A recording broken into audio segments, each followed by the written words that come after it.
Good morning to you all, and honoured guests, Chancellor, ladies and gentlemen, but most importantly, graduates of 2020. Congratulations. A few weeks ago, I was down south, and we've got a place down there, and I've got a bit of forest, which is a very nice place. So I was walking alone in this forest with a glass of red wine. And my homework was really to think about what I was going to tell you all as fellow scientists. What words of wisdom can I confer to you? I remember sitting in this hall, right where you are, dressed in a similar way actually. We didn't have the cool pink colours at the time, we were all in green. But I tell you what, we sat there and we were nervous because you had to walk up onto the stage, not trip. This was a long, long time ago. And when I sat there, I thought about the future a little bit. We had a speaker and, he was very good and he told us some words of wisdom about the future, and I thought, well, I'm not going to make the same, mistakes, so we'll just get to the good stuff and make a lot of money and have a good life. Look, I've made a lot of classic failures, some pretty cool successes along the way. But as I walked through this forest, I came across this old, massive jarrah tree, and it was on its side dead, hundreds of years old. I climbed up and stood on the body of this tree, couple of metres off the ground. I looked around and I saw a new perspective. But most amazingly, I hadn't spilt a drop of my red wine. So as I stood up there, this beautiful tree now lay decaying, the king of the forest once, but it was now home for fungi and various creatures. But very importantly, the little trees all around, there was that opening in the canopy, were all racing up to meet it. So some of them were the next chosen ones to be there. Newton once said he stood on the shoulders of giants to see further. What he meant by this, he built on the old mathematics, the physics, and I did see far further, as you know. I mean, he was one of the most famous physicians in physical scientists in history. What he didn't say is you have to be very brave to climb up there and see further. You have to be respectful of the old knowledge and ideas, but brave enough to challenge these and go beyond these. So be brave. You all have a degree, which you're about to get, to see the world in a new way, to climb up on the shoulders of the existing science knowledge, and to look into the future. Do this and make the world a better place. Over the years, I've had the privilege to work with many brilliant scientists and doctors. In Orthocell, founded right here at UWA, we've developed a nerve repair scaffold that we've treated about 30 quadriplegic patients now and got amazing levels of arm function back, which, as you can imagine, gave these individuals massive independence that they never had before. At Sonata, we've used mesenchymal stem cells that we can make en masse to look at bone marrow transplant rejection, which is a horrible disease called graft-versus-host disease, and we've had some really good outcomes with that as well. At Ameria, here in Western Australia, we're treating patients with medical cannabis. Now, I never thought, when I was sitting there graduating where you are, that we'd be using cannabis as a legitimate medicine.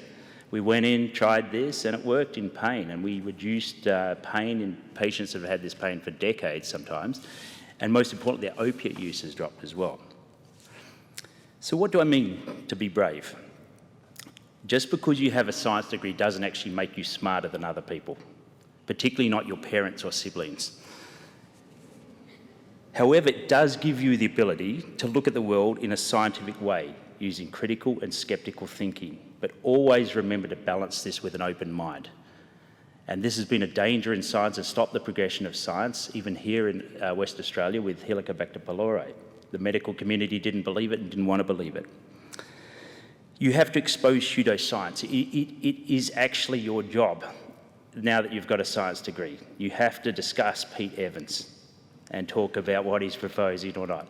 You have to challenge this and use science and communicate to really add to that knowledge base in a meaningful way and create new technologies, medicines and biomaterials.